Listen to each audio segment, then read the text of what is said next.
Welcome to the Dougherty County Board of Commissioners meeting with your chairman, Christopher S. Cohilas. Your commissioners include, from District 1, Commissioner Ed Newsom. From District 2, Commissioner Victor Edwards. From District 3, Commissioner Clinton Johnson. From District 4, Commissioner Russell Gray. From District 5, Commissioner Gloria Gaines. And from District 6, Commissioner Anthony Jones. Also joining us is your County Administrator, Michael McCoy, Assistant County Administrator, Scott Addison, County Clerk, Joanne Ware, and County Attorney, Spencer Lee. Thank you for joining your Dougherty County Commission meeting.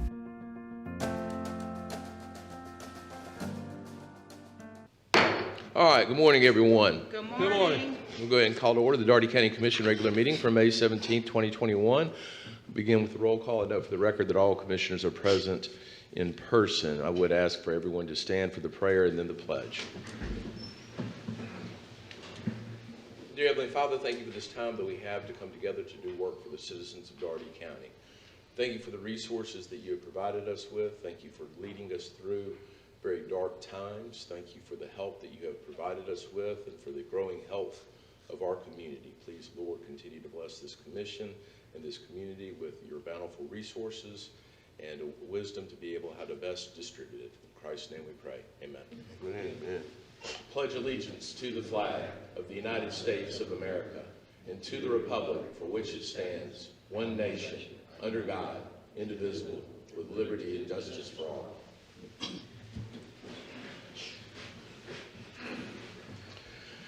Minutes. Consider for action the minutes of the April 19th regular meeting and April 26th special called meeting. Is there a motion? So moved. Second. Motion and a second. Any discussion? There being none, call the matter for a vote. Those in favor signify by saying aye. Aye.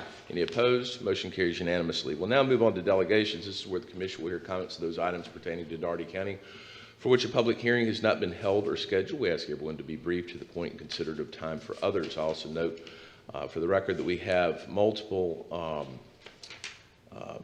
presenters today, so I'm going to limit each presentation to no more than 10 minutes. But I'm very pleased to announce that our first delegation is Georgia Department of Community Affairs Commissioner Christopher Nunn, who is present to provide a DCA update as well as discuss the new Georgia Rental Assistance Program. And as always, we are very, very, very thankful to have Mr. Nunn here and thankful for his continued work and support of Dougherty County in the wake of significant disasters. And again, always happy to have you here. Thank you, Mr. Chairman. Is it okay for me to take my mask off? Yes, absolutely. Great, yes. Wonderful. It's great to be with you, and thank you for the invitation and the time. Mike, it's great to see you. I know we've been working very closely on the disaster recovery, and when I think about this community, it's always great to be in Dougherty County, and I appreciate y'all's resilience. And I think about that word, and I think about the last year and all that you have been through at the forefront of coronavirus pandemic. But then I think back to the work that we've been doing with the 2017 tornadoes and certainly Hurricane Michael. And I appreciate the resilience of this community and the great partnership that we have built and developed.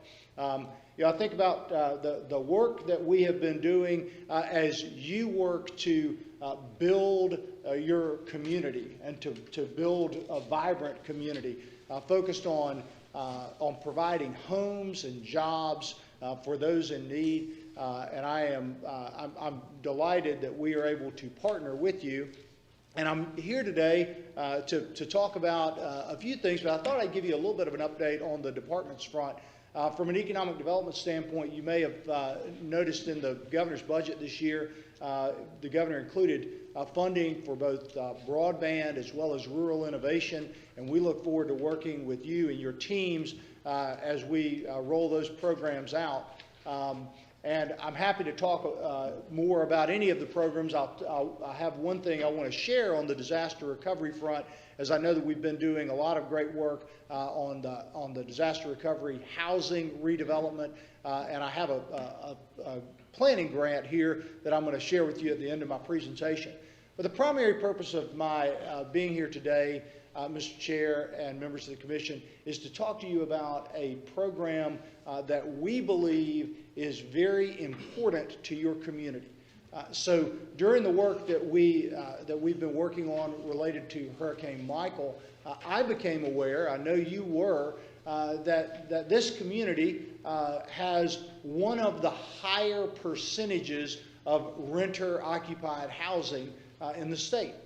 And given that fact, as well as the fact that you have been impacted significantly by COVID, we believe that perhaps there are those in your community who may have fallen a bit behind on that ability to pay their rent because of COVID.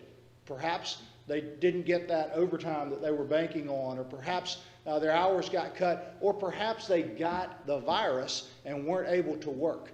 But we believe that there are many in this community that may be behind on their rent, and for that, in 2 of the last 3 significant stimulus packages out of Washington, there's been an inclusion of emergency rental assistance funds, which we at the state are administering on behalf of the entire state.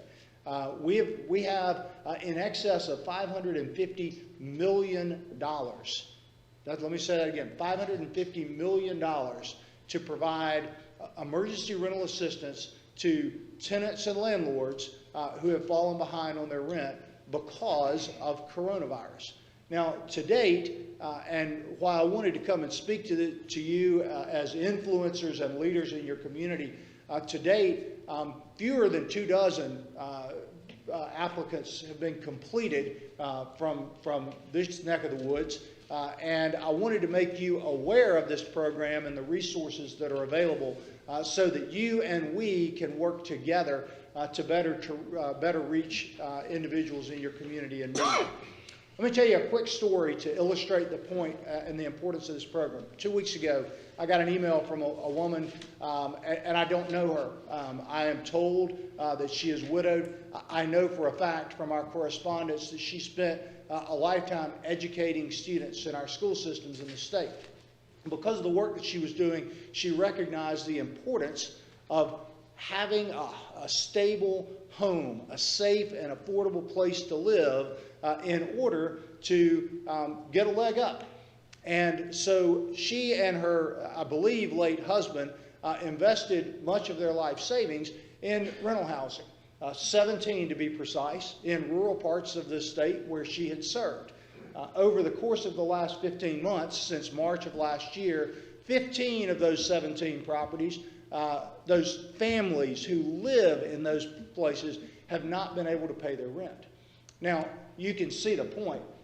Not only is she in a very difficult predicament because she doesn't want to have to evict people, but she also can't afford to carry the cost for 15 months of paying those mortgages on those properties.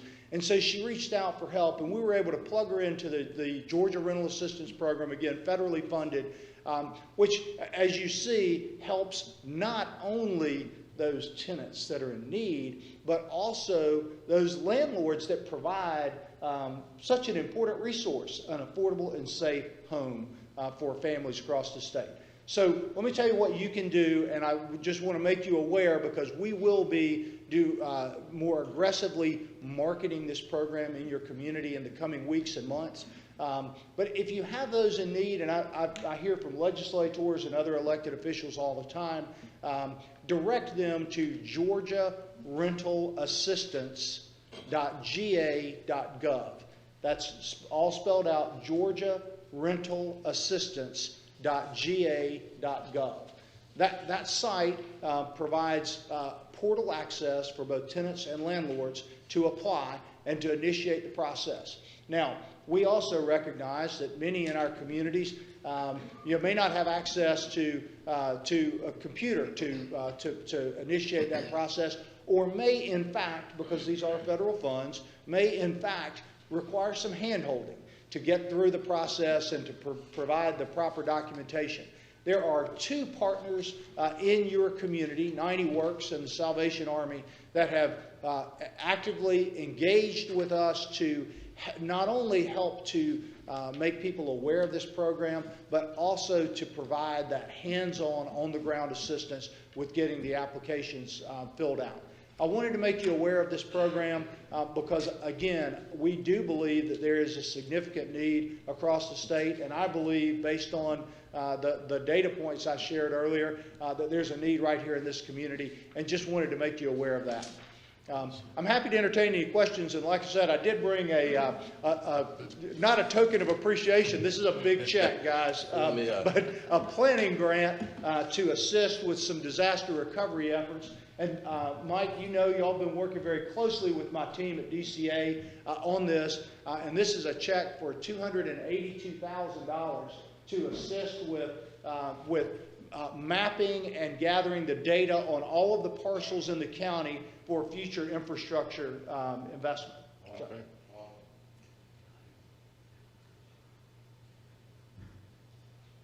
Christopher, let me just say this. Thank you very much for your continued support of our community. I can't tell you, I brag on you to all of our commissioners. I don't know how we would have navigated 2017 and beyond without your help and your assistance. And this means a lot. And in years past, a lot of times we felt like Atlanta didn't know who we were, but we definitely know that you know who we are, and we appreciate you being here. And we'll turn things over to the commission if they have any questions. It really means a lot having you and Jenna engaged with our community. Thank you. Absolutely. Thank you. Thank you, Mr. I do have questions for you. And thank you for, you didn't call it a token, but it's a definite benefit to our community, so we appreciate that. And I think we need to get this rental assistance portal up in our magistrate court to our judges, so when dispossession warrants come out, they're able to direct people in the right direction. So thank you for that information. My question is more about broadband. I know there's a meeting coming up, I think, in Lee County in the next couple of days, and then another one in Fort Gaines. I'm not familiar with the one in Fort Gaines, but I am familiar with the one in Lee County, and my team, Dina Perry, is very much on top of that, as is, and I know y'all all know my much better half, Jenna Webb. Yes, you're correct about that. What's the question? My question is, with the funds that came down from the federal government in regards to broadband, how is the state going to issue those funds out in rural communities like Albany and Dougherty County? So are you referring to the American Rescue Plan Yes, funds? sir. So I will tell you, and we had a meeting about this last week. The guidance on the American Rescue Plan funds came out on May 10th, last Monday.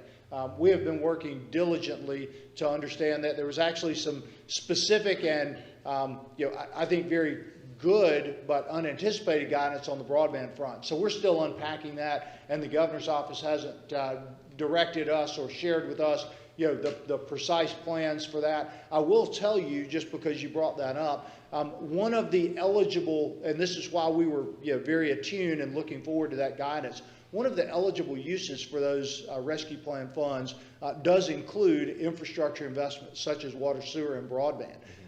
We think that this is a once-in-a-lifetime opportunity, and I'll refer back to the money that was included in the state budget in One Georgia. We very much look to engage with communities who are going to co-invest in broadband infrastructure. It's such a critical need in our state. Y'all know from the broadband maps that we released last June. There are 507,000 locations in the state, and 70% of those are in rural Georgia. The time is now, and we look forward to being a partner with communities in deploying those funds. And so I know we are on the list, I think, Mr. McCoy, to become a broadband-ready community. I think we're in that process. Is that correct? Yes, sir, that is correct. You recently approved a broadband ordinance, and next we need to have broadband as an element in our comprehensive plan, which we're currently developing, and it should be completed around June, I believe. Okay. And so to reinforce what you said about what's the name of that fund from the federal government? The American Rescue Plan. That's right. You can use those funds in 3 capital projects: water, sewer, and broadband. That's correct. That's correct. Okay. And I just one thing, and I do want to thank Mike again for the fantastic partnership that we've enjoyed with him. The point about the broadband-ready community, I was asked that by another community in another part of the state last week. They said, how important is this designation to getting funds out? And I explained that is a criteria for those state funds, and it's effectively bonus points. But more important than the designation is the will of the community. Believe it or not, there are commissions like yours in parts of the state that aren't ready to take those steps that are necessary to ensure that that broadband investment flows into their community. And unfortunately, we all know what will happen. It'll pass them over. And so those ordinances that you referred to and the comprehensive plan, that's all very important, and I appreciate your commitment to that important. We used to talk about broadband as an economic development infrastructure resource, which is a little bit of a misnomer because it's important because it impacts your workforce, right? Your ability to have an attractive workforce to employ. But I think we've learned to appreciate that it's just the essential technology to teaching our children, to keeping us connected when we're not able to get out, to providing public safety and health care and everything else. So thank you for your interest. And what's the guidance for this grant that you just gave us? What are the rules for using those funds? So I'll be happy to follow up with you and give you some of the detail. They're fairly specific. They include some definitions around the speeds. They actually drive towards 100 megabits synchronous. No. speed. I mean the grant that you just gave, the check you just gave. Yeah. Oh, I'm sorry.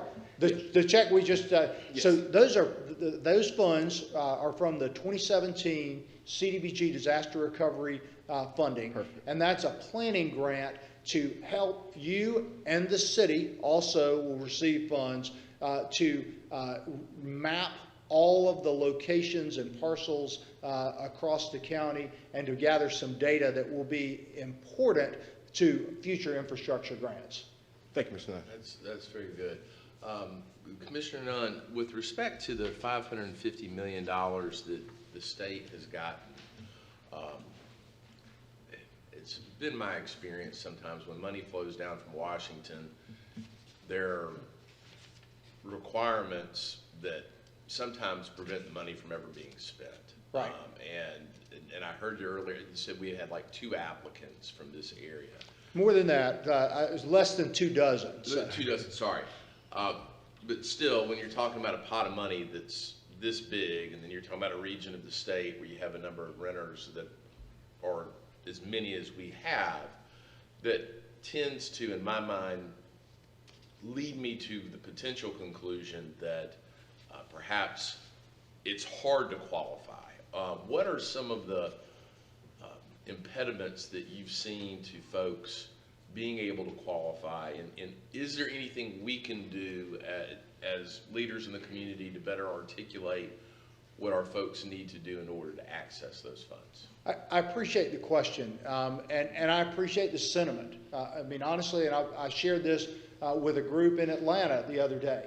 I grew up in a small community. I appreciate doing business on a handshake and good faith. The federal government deployed $25 billion for rental assistance across our country in December. You don't deploy $25 billion on a handshake and driving around and handing out checks. There are necessary requirements. We've worked to make that as easy as possible, but you have to pair up a landlord that has a lease with an individual who qualifies on a certain number of criteria, and that requires some paperwork. And that's why we engaged early on those on-the-ground partners to help provide handholding. I think the lesson since we rolled this program out in mid-March has been that level of handholding is even greater than we had anticipated. And so that's why I said you will see some additional marketing and additional resources deployed in your community. But what I would encourage is if you identify impediments that in your community or ways that you think that we might be able to do this, get these funds out better, I would encourage you to give me a call. Because the level of the level of hand-holding that's required. And I don't know how much of that has to do with people not having access to computers or perhaps not being willing to go back and forth and, and just kind of getting tired of having to answer questions and submit a W-2 or a 1099 or a lease or, or whatnot. So we're working diligently to try to create those on-the-ground relationships, but that's been probably the biggest impediment to date. Sure. Commissioner? Yes.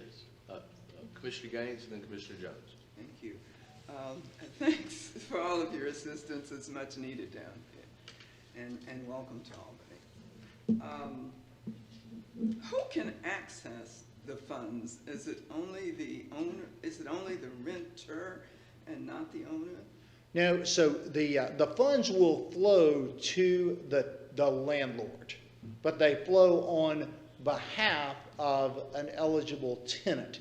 And so that's actually one of the pieces. You have to have information from the tenant and information from the landlord. Our portal allows you, whichever one applies, to provide the email contact information of the other, and we can initiate that process. But unfortunately, and I said less than 24 in your community have completed the application process. We've actually had a significant number of Georgians that have begun the application process, but not seen it through to that, where we marry up the landlord and the tenant. But either one, to answer your question, Either can one apply. can That is can correct. do it. That's good. Is there a cap on? I'm sorry. No. Let me finish. I mean, relevant question. Is there a cap on the amount they can? May I So finish? the cap on the amount is $15,000 per tenant.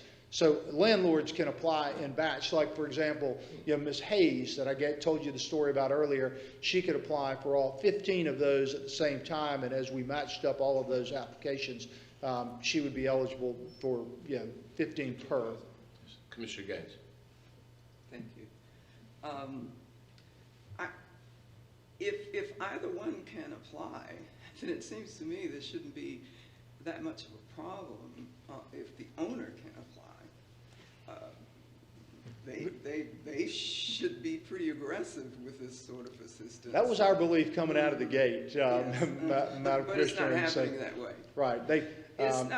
It's not really that foreboding, is it, that even It's not. It does require some verification, for accountability purposes, and it does require the landlord or the tenant to be involved. So the landlord can apply, and that information is then sent to the tenants, who are then required to submit information so that we can marry the two up. Mr. Dougherty, I appreciate your efforts. It's always good to have some money to put in the bank, so we're good with that. But what I want to ask you is that, what are you all doing to put some boots on the ground here I think you need to have a group of people on the ground here that can get to these folks. I mean, sometimes you got to meet folks where they are.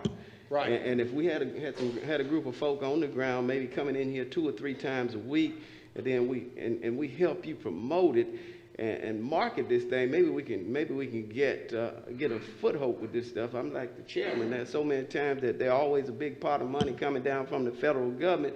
They send you a big pot of money, and they want you to spend it in 2 weeks, and then you don't get the word out, then all of it goes back. So what can you all do to put folks on the ground to kind of see if we can move this forward? Because I know there are people out there who are hurting, Right. and we need to service those people, especially if we got some money, something that they can spend that thank you check with. Absolutely. I think that's a fantastic question. And again, why at the outset, as we stood this program up, and I can't tell you how proud I am of the Department of Community Affairs. We stood this program up in 4 weeks, and that requires an inordinate amount of work going on in the background. Our neighboring state to the east has yet to stand their program up, and we're 2 months in. So I'm proud of the work we did. And early on, we recognized the need for that on-the-ground resource, which is why we contractually engaged with 90 Works and with the Salvation Army in Albany to provide some of that outreach and some of that assistance. What we have learned in response to the chair's question is that we may need to amp that up even more, and that's what we're working on right now, and why I said in the coming weeks and months you will see some additional outreach. But I'm reaching to you as community leaders and influencers to at least be aware and informed, as well as to help to drive people towards to this important resource. So thank you. Understood. And Mr. McCoy, I believe that Ms. Bowling is on the line, and that she is essentially our boots on the ground from the county's perspective as it relates to this program. Is that correct? That is correct, Mr. Chairman. Okay. Ms. Bowling, do you have anything to add on this issue? Yes, sir. Good morning, Commissioner. Good morning. How are you? Good morning, Commissioner. How are you this morning? Fantastic. Thank you. Yes, sir. Mainly with the program, I think, because we're dealing with a lot of applicants already locally in terms of our homeowner rehab and reconstruction program. And so one of the things that came across my mind is, applicants that are coming through for that particular program,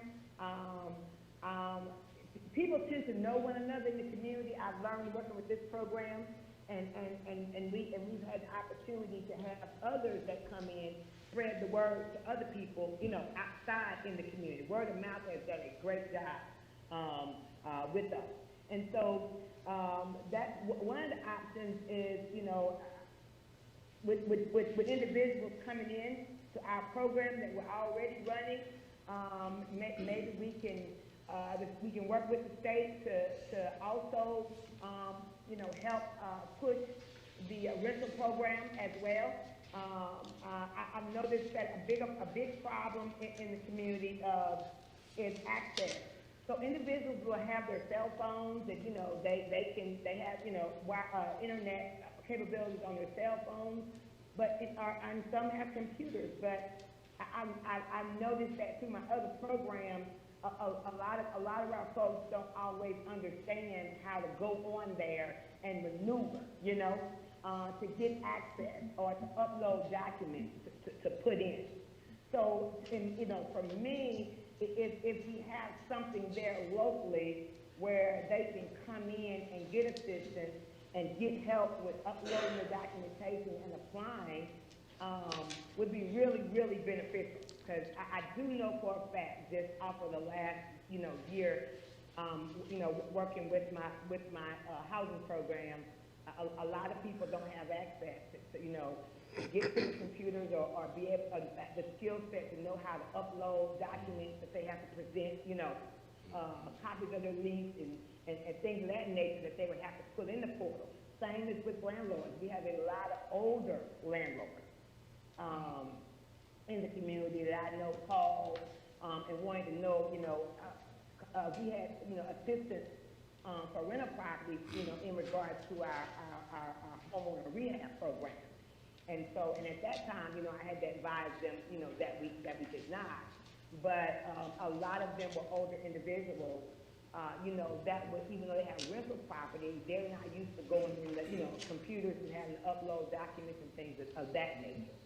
So for me, that's a big, important part, Chairman and Commissioner, that I see in the community. And if we can address that, or we can be able to provide that, that assistance on both sides, I think it would really, really push the applicant process into going after these funds. Thank you, Ms. Bowling, for those comments. It's always good to have a on-the-ground view. Absolutely. And hopefully that will be helpful to DCA. I know y'all are learning this. Very much. As y'all are working through it. And thank you, because that is, the boots on the ground are so critical. One other thing before you go, Mr. Chairman. Yes, Commissioner Jones, and then Commissioner Gray. Faith-based organizations, those folks, faith-based organizations, and realtors and landlords, there needs to be a training. If you could train these folks, education is everything, regardless to what are you doing. I mean, whether it's just changing a tire, but education is everything.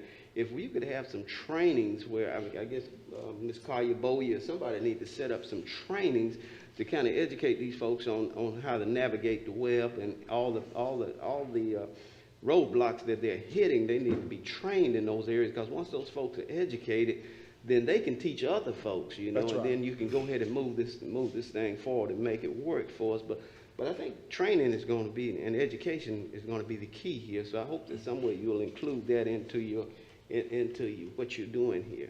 Thank you, sir. And the faith-based organizations, it's funny, on a call early last week, we were talking about that outreach effort, and I know that is actually underway. So, Okay. Commissioner Gray? Yeah, thank you very much. The grant, looking forward to seeing what the results will be with that. But as far as the rental assistance program, I know anytime there's a huge bolus of government money into the public's hands, there's a great opportunity for fraud. What type of safeguards are built into the program? Because I can just see a landlord saying, hey, if I can get $15,000 for every one of my units, I can ramp I can put down a higher rent and get that much more. And then the renters really not get, they're getting their rent paid, but not for a longer period of time. And what is the time period that you have to exhaust that $15,000 per? right. Well, and I appreciate the question, because certainly you are right. When you deal with large pots of stimulus money, and the labor commissioner, we had a long conversation about this based on experience, over the last 15 months. Those limits, the 15,000, which is for 12 months of assistance. So that can be 12 months of arrears, it can be 9 months of arrears, and 3 months go forward. But there are some individual limits. There are also plenty of safeguards in our technology and in our processes, the way that we underwrite each and every one of these that are designed to prevent that. And then we also have layered in all of the internal audit capabilities to ferret out any waste, fraud, and abuse. So I appreciate the question. Again, from an accountability standpoint, it's important that we get this money out to those people in need. And I am committed to kicking every rock and turning over every stone in the state to make sure that those people are informed and aware. At the same time, it's our job to be good stewards of public funds. So, Thank you. Excellent. Thank you very much. Thank you for your partnership and the invitation to be here today. Absolutely.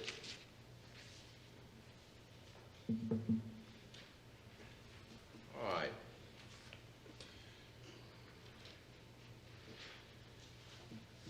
Next, we're going to have Public Works Director Larry Cook present to accept the proclamation recognizing May 16th through 23rd, 2021 as the National Public Works Week in Dougherty County.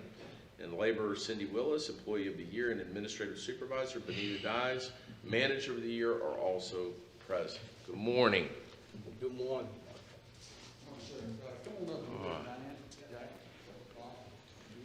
Larry, why don't you go ahead and do your presentation first on our employees, because I think that's more important to recognize them first, and then we'll go ahead and move forward with the proclamation, okay? Thank you very much. We appreciate the opportunity to be here this week, and Mr. Chairman, across this great country and state of Georgia, thousands of public works employees are being recognized by municipalities and governments all over for what they do. Excuse me, I'll pull this down. I can't say. Please.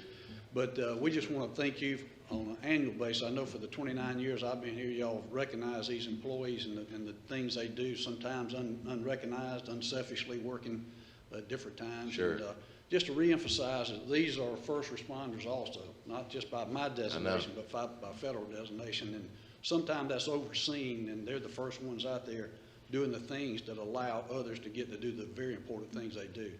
But we have some important people with us today. You've recognized these two folks before, but Cindy Willis is our Employee of the Year. Cindy works in our Parks Department. She's a Parks Coordinator now. Got a promotion not too long ago and doing a great job. And all of you know Benita Dyes is our Administrative Supervisor. She came from Finance and helps us tremendously. And Chuck is also our District Director and on the State Board. And that's important because our state APWA provides tremendous training for every one of our employees that we can facilitate and get to those. But not only that, they provide annual scholarships for employees to further their education in the public works profession.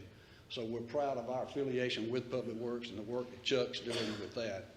but also have some great employees. These are our managers that do the day in, day out work for you to keep our roads, ditches, and parks acceptable and to the level that y'all accepted and expect us to do. But we just want to say thank you for recognizing us and all of our employees. This Friday, beginning mid-morning, we're going to have special events for all of our employees.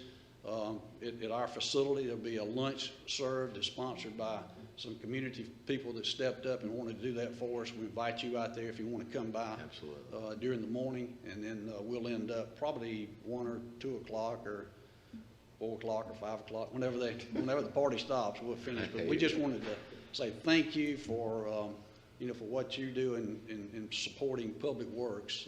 It's not that way all over the state and all over the country, I promise you. But we do appreciate you. I understand that, and thank y'all. Y'all, I really, I've always appreciated public works, but I think that my appreciation I know that my appreciation for public works has gone way up over the past 4 years as I've seen firsthand what all you guys do. And y'all are first responders, and y'all are the folks that move things and build things and fix things and take care of the public's infrastructure, and I'm very, very thankful for that. I'm going to step down and make our proclamation.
All right, next we're going to have EMS Director Allen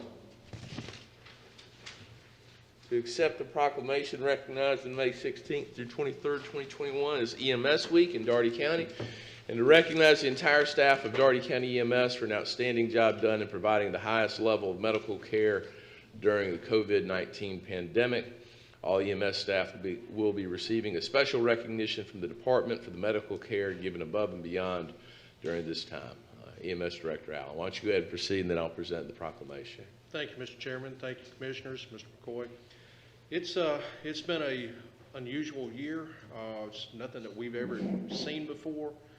I cannot say how well the staff at Dougherty County EMS has maintained their professionalism during this pandemic.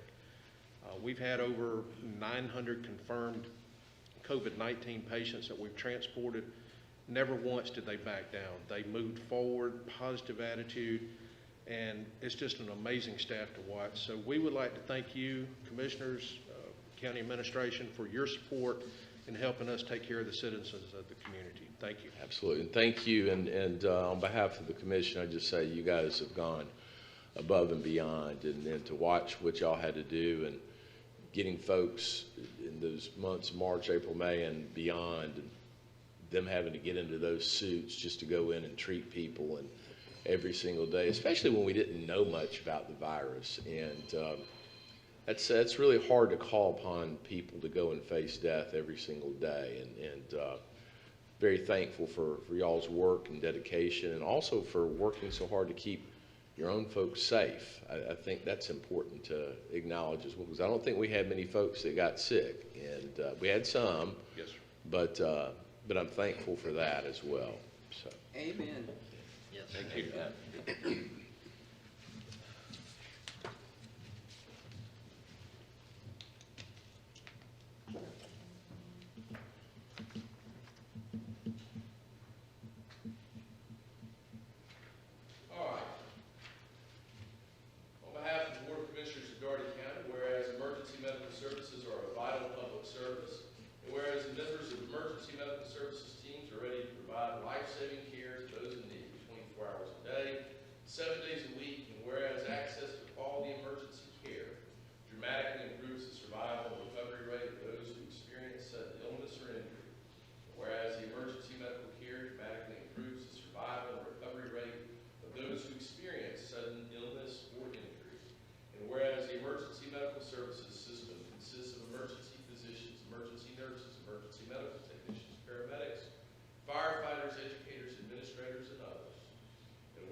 All right, next we're going to have a presentation from William Wright, representative of Afram Tech, Inc., present to discuss disaster-related services by a Louisiana firm.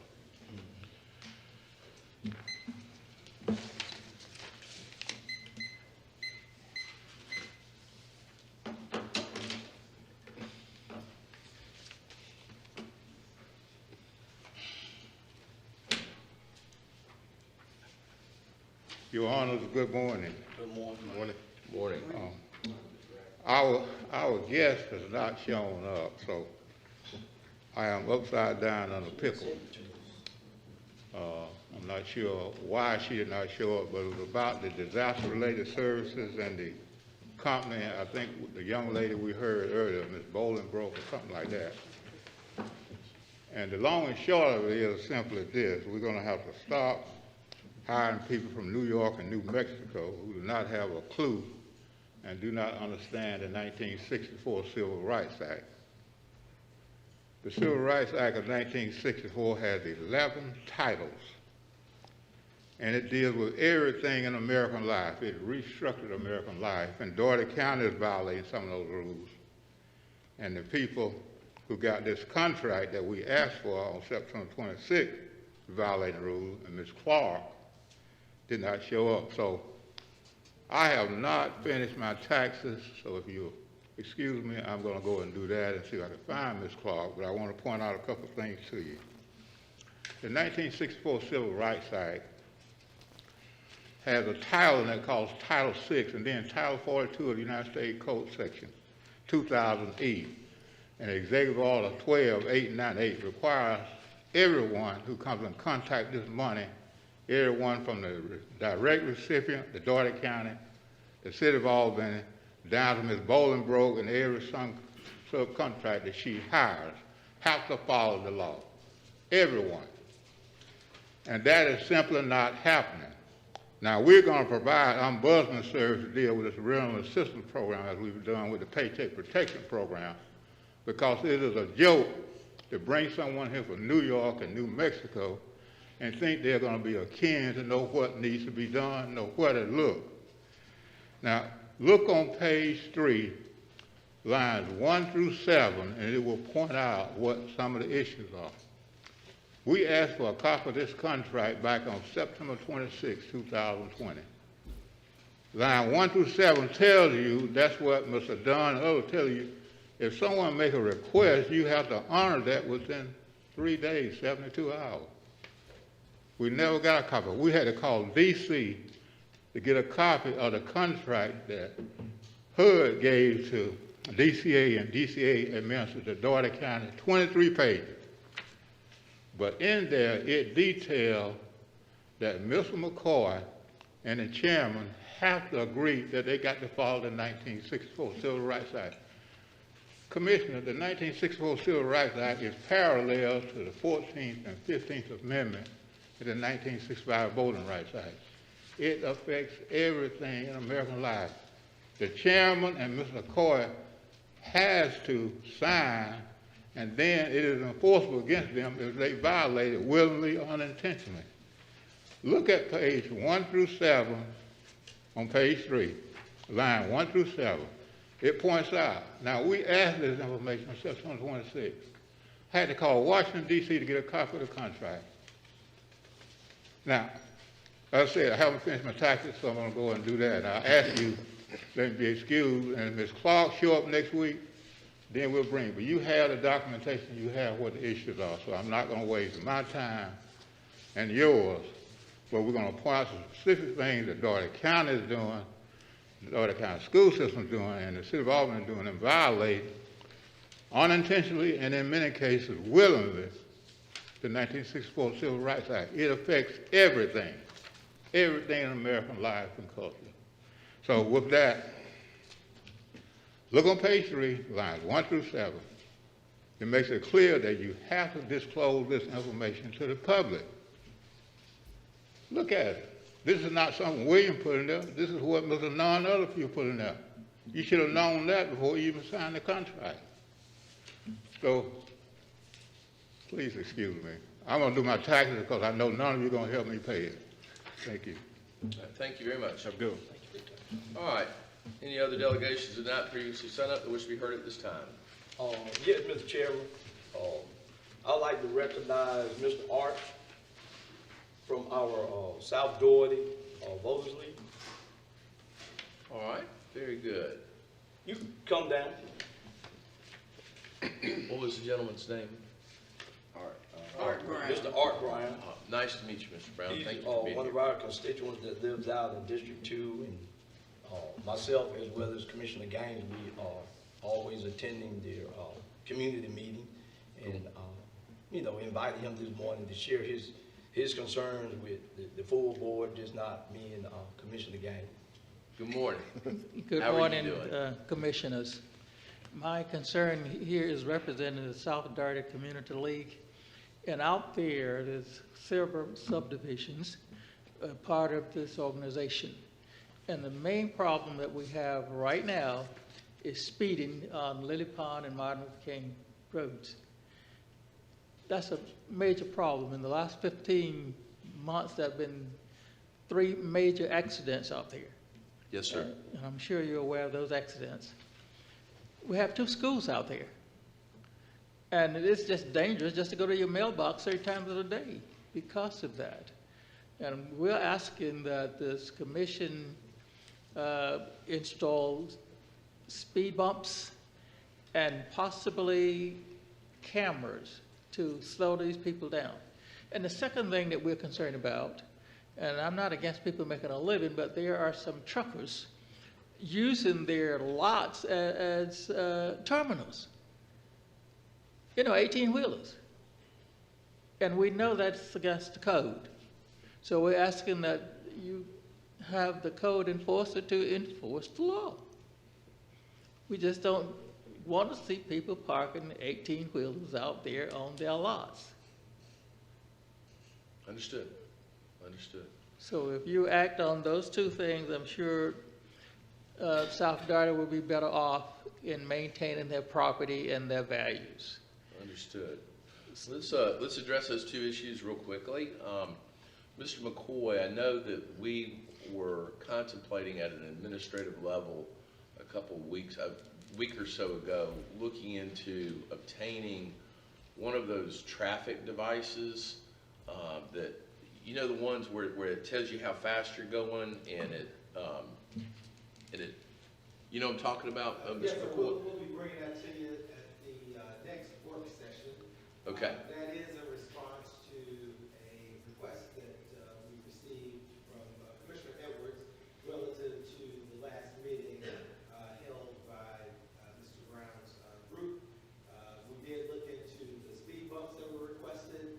Unfortunately, Lily Pond doesn't meet the criteria to have speed bumps. It's an arterial road. And in response to the question about speed, we're planning to purchase 2 speed detection trailers. And so we'll be bringing those to you at the next work session, and we'll be if you approve it, we'll be putting those out in the community to enforce the speed limit in the incorporated area. That's very good, and I like the fact that those things are mobile, so they can be moved to sort of address different trends, and I totally understand and appreciate what Mr. Brown is addressing. Secondarily, on the issue of the folks that are using their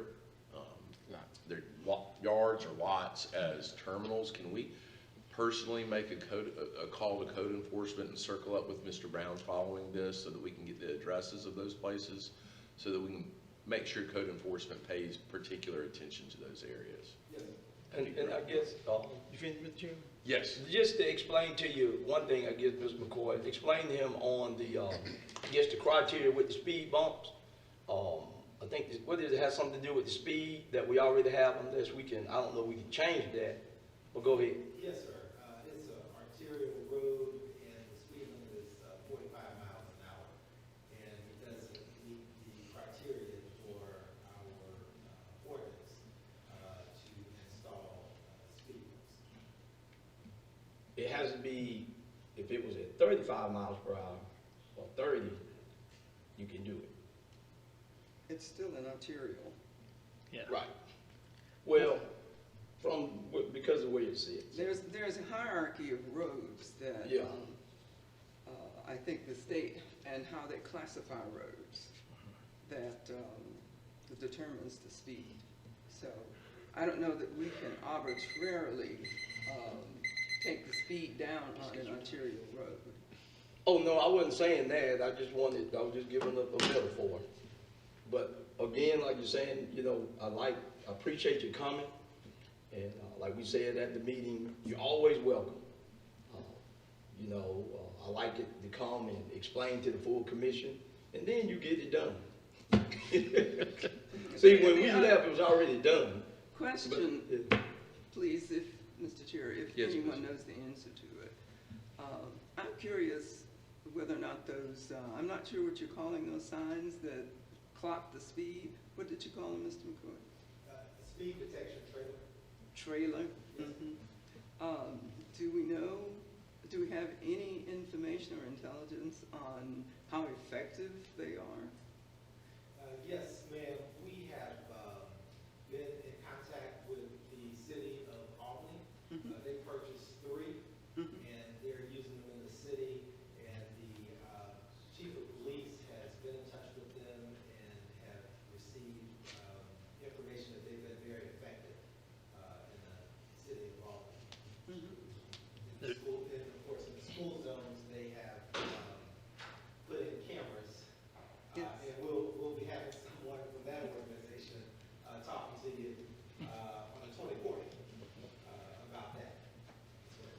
There's another very highly affected mobile speed sensing device too. Yes, sir.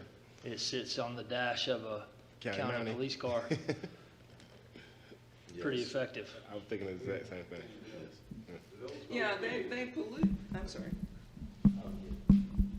And we've already paid for that. Yeah, the area that you're talking about, of course, is entirely in District 2, but I do attend those meetings because the South Dougherty Community League covers my area as well. But that area of Lily Pond that you're talking about is between Newton Road and it continues, it becomes Martin Luther King. Yes. Through District 2. What I notice is that we have police regularly along Oak Ridge, and that's in my district, and along Newton Road. But I almost never see police on that section of Lily Pond, and I traverse those roads fairly regularly. So, as you suggest, Mr. Commissioner Gray, some eyes might help a bit because people know that Newton Road is policed heavily and Oak Ridge as well. So it might not be a bad idea to put some eyes out there. Very good. Excellent. All right, thank you very much. Thank you. Thank you, Mr. Brown. All right. Any other delegations that did not previously sign up that wish to be heard at this time? Okay, let's move on. Purchases. Consider for action the resolution providing for the acceptance and execution of the contract to accept the bid from the lowest responsible bidder, LRA Constructions, Inc., out of Albany, Georgia, to rehab the historic Spring Run Bridge in Radium Springs for a total expenditure of $679,100. Funding will be provided by T-SPOS and reimbursed with the Department of Natural Resources state grant. Is there a motion? Second. Motion and second. Any discussion? There being none, let's call the matter for a vote. Those in favor signify by saying aye. Aye. Any opposed? Motion carries unanimously. Consider for action the resolution providing for the acceptance and execution of the contract to accept the proposal from Edge Aquatic Services out of Soperton, Georgia, for the chemical treatment and management of hydrilla in Radium Springs for an annual price of $12,800 with the option to renew the services for consecutive one-year periods for 2 additional years. Funding is available in the general fund. Is there a motion? Motion to approve. Second. Motion and second. Any discussion? There being none, we'll call the matter for a vote. Those in favor signify by saying aye. Aye. Any opposed?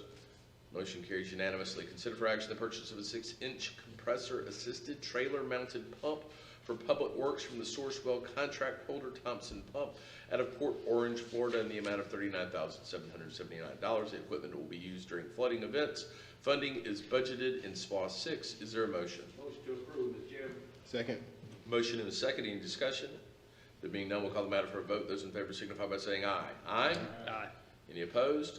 Motion carries unanimously. Consider for action the resolution providing for the acceptance and execution of the task order for solid waste for the site acceptability study and report and D&O plans for the expansion of the MSW and C&D landfills at the Fleming Gassert Road landfill with the current vendor Atlantic Coast Consulting out of Savannah, Georgia, and the amount not to exceed $500,000. Funding is available in the solid waste capital outlay. Is there a motion? Motion to approve, Mr. Chairman.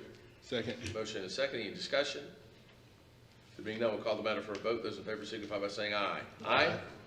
Any opposed? Motion carries unanimously. Consider for action the resolution providing for acceptance and execution of the proposal in the amount of $100,080 from Dewberry Engineers, Inc. out of Atlanta, Georgia, to provide professional engineering services. The services will assess the potential effectiveness of modifying the operation of the Flint River Hydro Project, Muckafuni Dam, and Crisp Power Dam at Lake Blackshear on the Flint River to mitigate flooding on Lake Chehaw and Lake Worth. Funding is available in SPOS 7. The Commission tabled discussion on the topic in the February 8, 2021 work session. Mr. Addison will discuss. I understand that Mr. Cook is present. Mr. Brown is present. Associate Vice President Sam Fleming is present. Additionally, I believe that Mr. Johnson is here as well regarding this. Is that correct, Mr. Addison? Yes. Okay. Was that supposed to be a delegation? Okay. Right. Yeah. Okay. All right, good. Mr. Addison. Thank you, Mr. Chairman. This is update the proposal that was presented, dated in December from Dewberry to analyze model and analyze flood events, and we recommend moving forward with this proposal, and willing to entertain any questions you may have at this time. Okay. Commissioner Edwards? Yeah, just one. When we tabled it, you was gonna request, I guess, Chris County, Georgia Power, asked them, did they want to take part in the cost of it? Did we actually send a physical letter, or we did an email, or did we hear anything back from them? We didn't. We didn't? I was running point on that. After some discussion with some of the stakeholders, this is incumbent on Dougherty County. It's really a Dougherty County issue. Having these facts from the study will help us determine what our ask is of these other entities. And so while there is a study going on that we would like to do, they're not necessarily concerned about changing their operations right now to accommodate, because they don't know what they need to do to mitigate this, or how we could, what even leads to this more frequent or increased flooding results. So, this is a very small price to pay out of SPLOST to get the information needed to make specific asks, and that could be a very clear path toward a solution. And Mr. Chairman, I know Mr. Bo Johnson is here on behalf of a group of concerned citizens who live in the area, and also are stakeholders with environmental and recreational fans of the Flint and lakes here. I know he had some information. You have some maps here, so we'll hear from him. And these questions are just coming from, I'm trying to refresh my recollection on some of this. One, let me ask this. Since funding is available in SPLOST 7, what category of SPLOST 7 is this attributable to? Stormwater. Stormwater, okay. That's helpful. I understand. Okay. Understood. Okay, let's hear from Mr. Johnson. I'm sorry, Commissioner Gaines, I did not mean to cut you off. Did you have a question? Yes, please. The 100-year floodplain is, all of this area is 100-year floodplain? Yes, ma'am. I'm not sure the exact extent of it, but, All of the properties around the two lakes, Cheehaw and Worth, are in the 100-year floodplain? yeah, I have not specifically reviewed the floodplain. You don't, Do we have, a floodplain map? I'm sorry? You don't have a floodplain map? No? I do not, no, ma'am. Okay. I would think it would be easy to deduce that all waterfront properties in Dougherty County are in that 100-year floodplain. Are in the 100-year. I would assume so, but I Yeah. have not specifically reviewed it. But this is more intermittent localized flooding based on acute fluctuations in combination. Rainfall. Rainfall, as well as release from upstream. From upstream. So all of that combined, what recipe leads to The flooding. disaster? What recipe leads to more localized flooding that isn't necessarily, it's as much an inconvenience as it is, a problem for those homeowners there who haven't had this problem. It seems to be becoming more and more frequent and significant. And, if we can wrap our heads around it, there's plenty of information we can use to be predictive about what factors cause it. And if we can work with the stakeholders who are holding back water and releasing it to time things accordingly, there could be a much better outcome. If you are able to get your hands on that, the floodplain map for the area. Yes, ma'am, we just can. send it to me. Yes. One other question. The funding is coming out of SPLOST 7 stormwater? Yes, ma'am. Yes, ma'am. Does that mean that, was this project conceived of when SPLOST 7 was passed? No. Or It was not. is it, are you pulling from some other projects? No, we're not pulling from another project. So there was although- excess money in there, or what? Well, it is for, all projects in SPLOST are not explicitly defined. Okay. And so we have the ability to allocate funding when it's available. Okay, for so there's projects. just a lump sum of money in there for stormwater? Yes, ma'am. Okay, thanks. And we identify the projects as we Okay. go where we need improvements. Thank you. Well, I mean, I think it's a very viable project. I guess I'm compassionate. I just want the commission to recognize that this is a study of paper. So let's just be very mindful of those studies that deal with people. So I am for the project, and I think it's a viable project. The commissioners see the need of the project. And just like Mr. Art came before us and asked for certain things and you guys was on board, I'm on board with the project, but I want us to continue to keep that consciousness of projects that deal with people. So, let me, I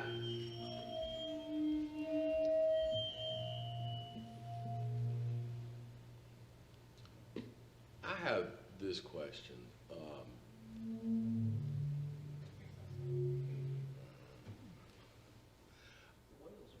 Yeah,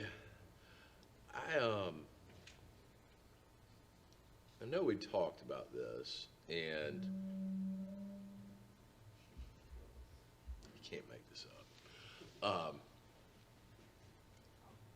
Is the hope that we will have the study done, because the way I understand it is, we have significant flooding issues in this area of the county.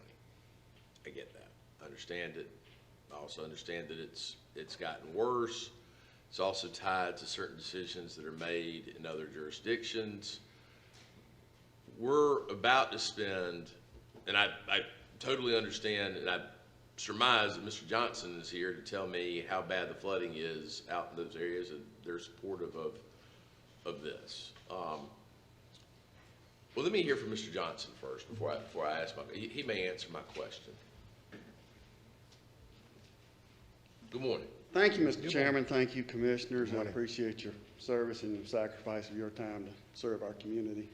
Yeah, and also, this is a big decision. Anytime you talk about taxpayer dollars and how you're going to spend it, the limited resources go around, and I'm here to make a case for this particular project. And, I'm one of those who feels very privileged to represent a lot of people who, through social media, have gotten together to discuss this issue and how it's changed over the years. I've been out, on that water for 3 decades now, so I've seen a lot of changes as they've occurred. I've got a presentation here because I think it's going to be important to understand the dynamics of water here in Dougherty County, how it comes together and how it works. Albany is founded where these 3 bodies of water come together years ago. That was where we got deep enough water to get to Apalachicola, is where these 3 bodies of water merged and made deep water.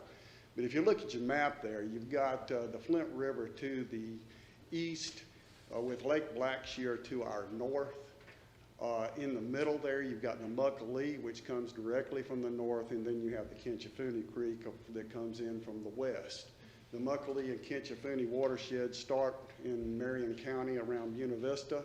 They catch a lot of water. They're pretty big watersheds for river tributaries. And of course, the Flint River starts up at the Atlanta airport and runs all the way to Apalachicola. But what's unique about this is they all come together at one place just north of Albany. That's a little more complicated than you find in most lake situations, where you've got a lake, you got a dam, you're on a river, you release water from that one lake. That's not the case here. North on these waterways, you've got gauges.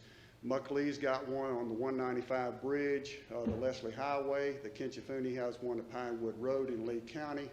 And then south of the dam, Lake Blackshear and Oakfield is a gauge. That gives us indications downstream on what kind of water is coming, depending on where the water falls. I mean, it could fall south of that.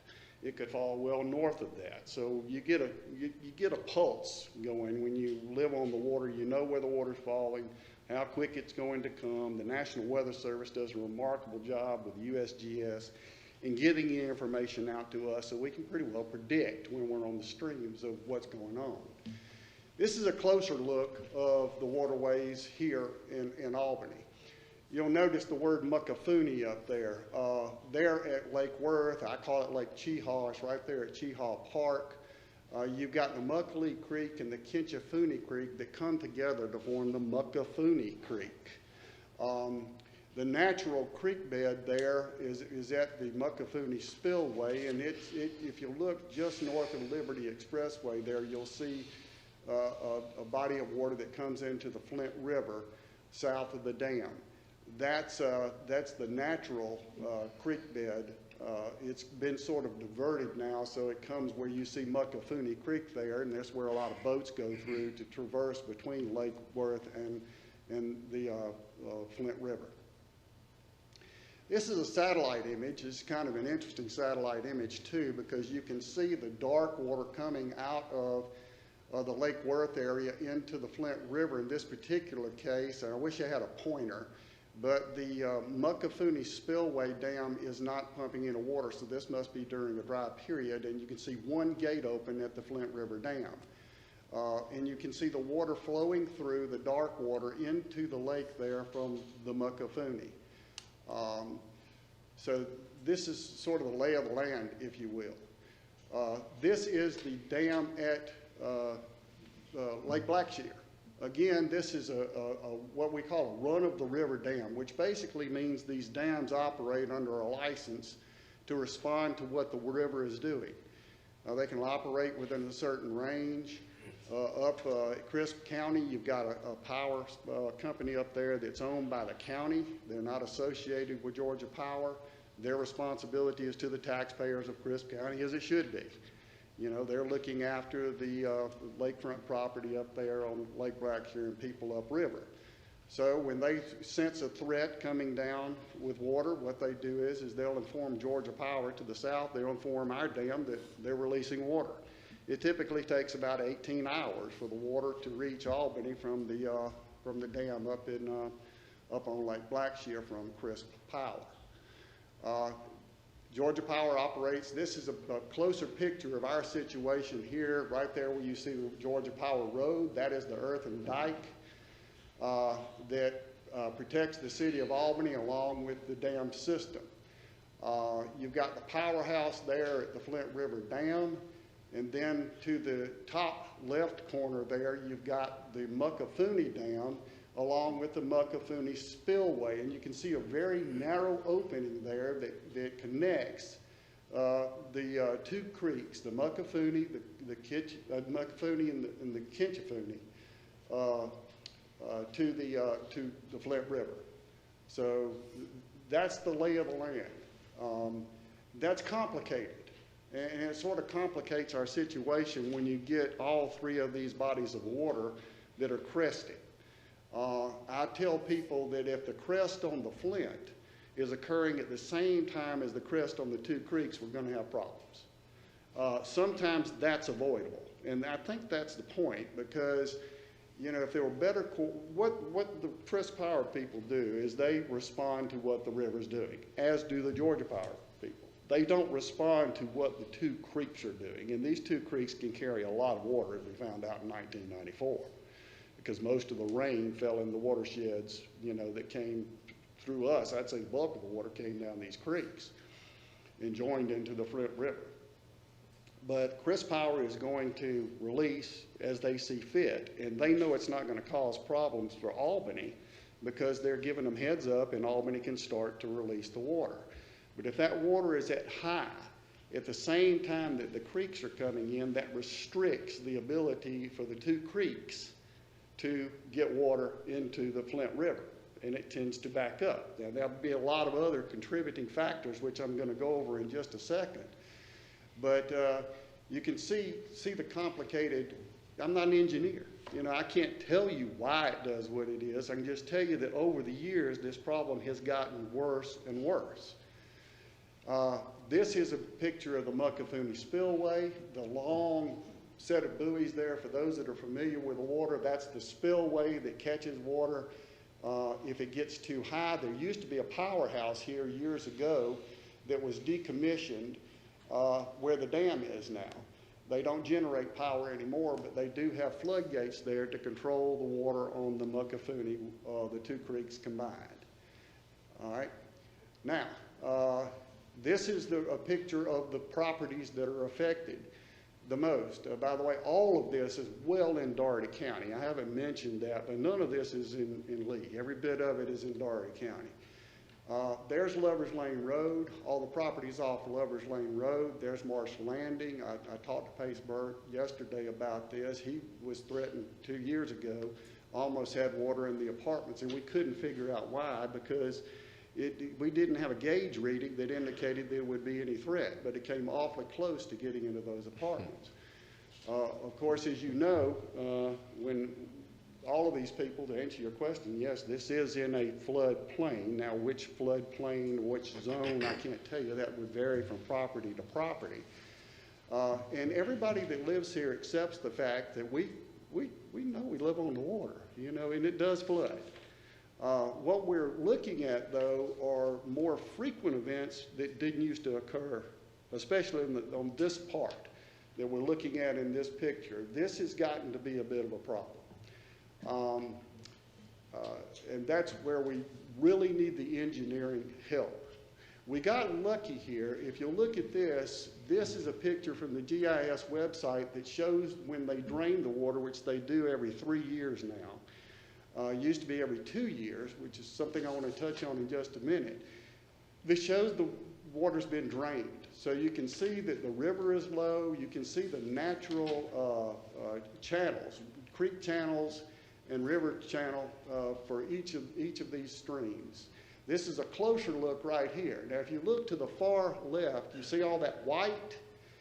What's happening, what I believe is happening is, and what's contributing to the problem, is that every couple of times a year in the spring, you'll notice all these waterways turn brown. You're getting a lot of sediment coming off of the agricultural land to our north, a lot more than we used to. As it broadens here, I believe that's settling out. If you cross the Jefferson Street Bridge going north, you will notice that there's all kind of vegetation growing there now that didn't used to grow there. And those that are familiar with these lakes know that that's happening in many places on the lake. That indicates that the water's getting shallower and these plants can take root, where they used to not be able to take root. Now, could it be that when we have a high water event coming down the Kitchafooney Creek that water is getting squeezed over here where it can't get through because of that sediment? You can't really see the natural creek channel. These things used to be navigable. Now some of these areas where we used to be able to get boats through, we can't get boats through anymore. So that indicates that we're just getting shallower and shallower and shallower, which brings to my mind, you know, the broader community. If you look at these waterways, these are some of the most popular waterways in the state. In fact, in terms of boat count, this waterway right out here rivals Lake Lanier in terms of boats per square mile. So it's an amenity that needs to be looked at, needs to be cared for. You know, we've got Georgia Power that shut down Plant Mitchell, and one of the primary reasons for having this dam here is to make sure that there was water at Plant Mitchell for cooling. What's the future of that dam? What is it going to mean to our community if they should decide that they want to decommission that power plant? Because I know it doesn't generate that much, and they can generate power a lot cheaper now than they can do it with an old hydroelectric facility like that. You know, those are the kinds of questions that we need to be answering. So the engineering work that we can do right here can start to address some of these problems, some of these questions that are going to come up not just now, but in our future, you know, as we look to protect this amenity that we have here in Dougherty County. The other point I'd like to make, is that when you look at this, from a monetary standpoint, I mean, when FEMA comes in, and we all have flood insurance, you live on the water, you have flood insurance, and you take that buyout, I believe that's property that comes off the tax digest. Agreed.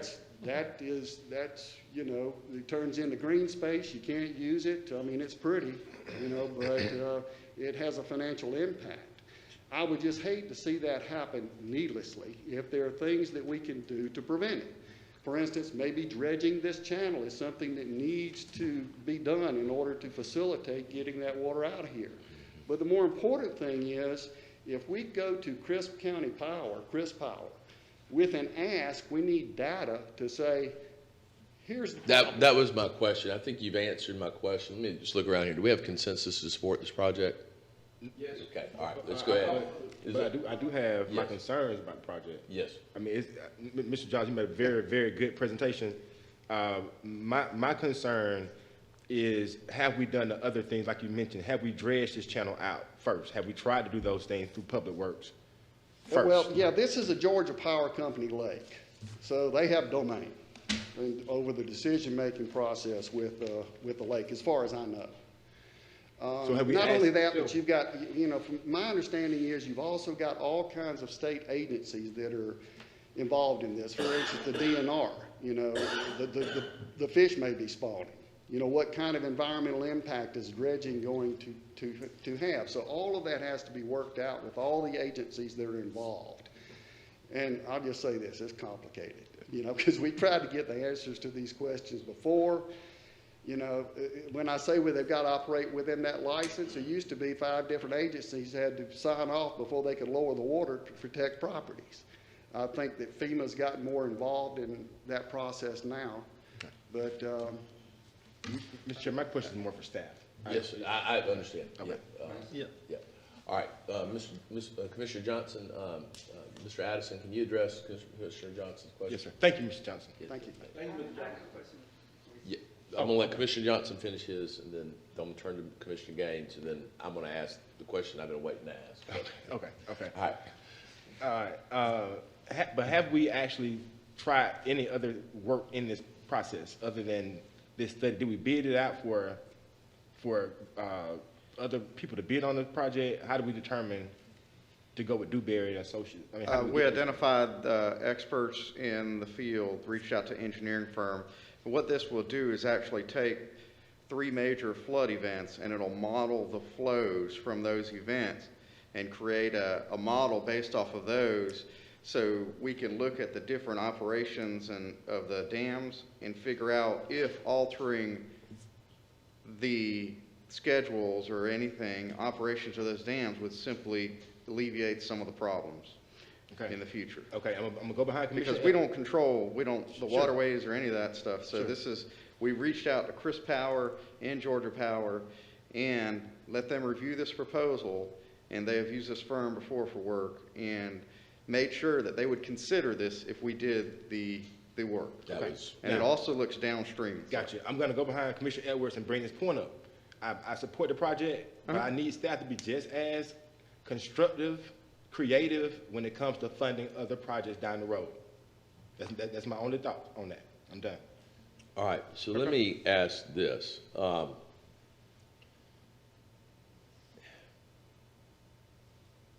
We have spoken to the other stakeholders, and they have confirmed. Here's what my concern is. I don't want to fund a study for the sake of funding a study.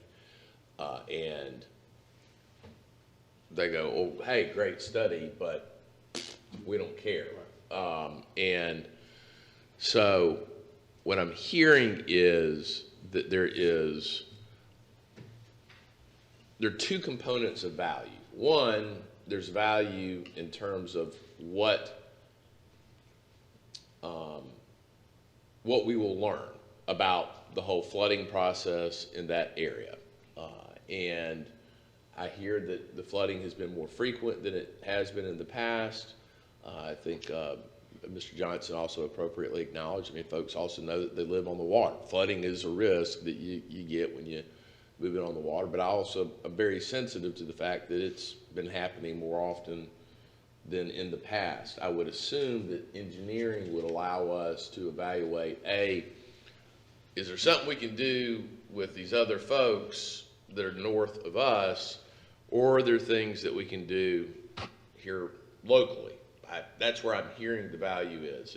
But have our folks, Mr. Addison, have you or someone in staff like spoken with these stakeholders, and they will literally consider this in terms of their operations, potentially to the extent that it can impact that?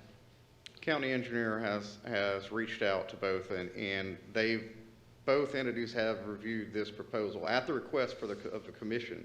This project, was brought to us to look into. I got you. Is this current? Okay, I got you. I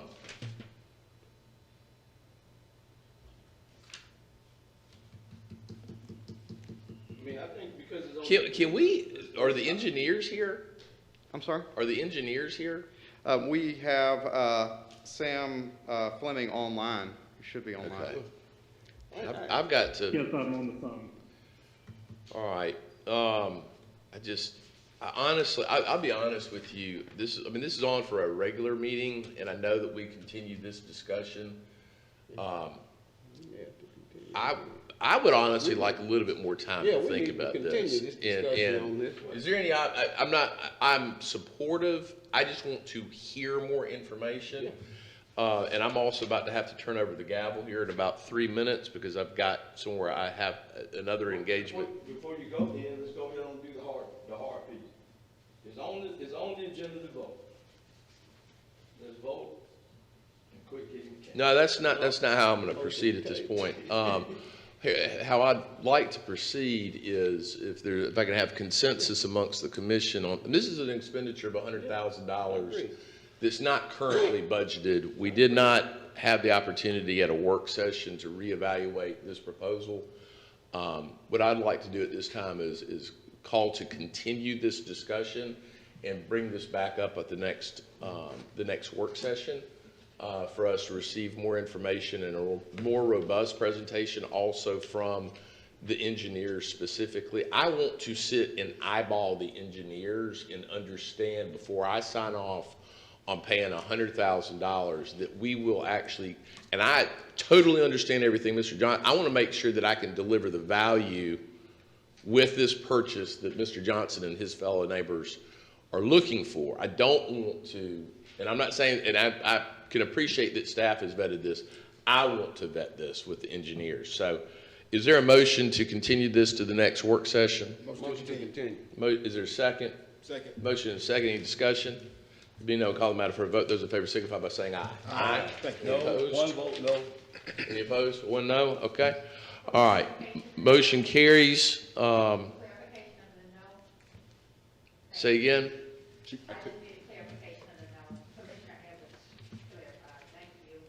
All right, very good. All right, we're going to move real rapidly here. Mr. Chairman, one question on that last. Yes, sir. I know you're pressed for time. Yep.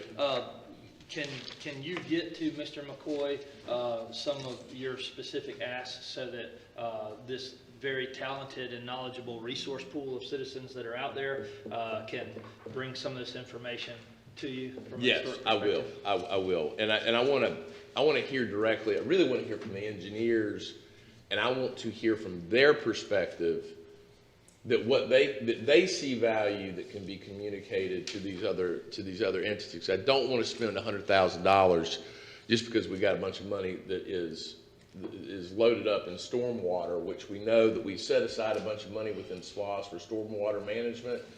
And so there is flexibility in spending on projects like this, but I'm still very conscientious about that. So, all right. That being said, consider for action the acceptance and execution of a resolution on behalf of the District Attorney's Office for the county to receive a supplement for state paid employees. Resolution is now required for the fiscal year 2022 state paid county reimbursed contract. Is there a motion? Motion to approve. Motion and second. Any discussion? There being none, I'll call them out for a vote. Those in favor signify by saying aye. Aye. Any opposed? Motion carries unanimously. Consider for action the recommendation from the Sheriff's Office for the county to jointly fund the 2021 Youth Summer Camp Program in the amount of $10,000 from the DATE program. Is there a motion? Motion to approve. Second. Motion is second. Any discussion? There being none, call the matter for a vote. Those in favor signify by saying aye. Aye. Any opposed? Motion carries unanimously. Consider for action the resolution providing for the enforcement of Dougherty County nuisance abatement resolution relative to one dilapidated structure located at 1000 Liberty Expressway. Commission table discussion on the topic in the April 12th, 2021 work session. Mr. Lee and Mr. McCoy. Anything to address, or can we vote on it? All right, is there a motion? Motion to approve. Second. Motion and second. Any discussion? There being none, call the matter for a vote. Those in favor signify by saying aye. Aye. Any opposed? Motion carries unanimously. I'm going to hand over the gavel to Commissioner Edwards. If you would, please go ahead and lead us through the rest of the meeting. I've got to be at something else, so thank you. Thank you, Mr. Chairman. Thank you. Thank you, Mr. Chairman.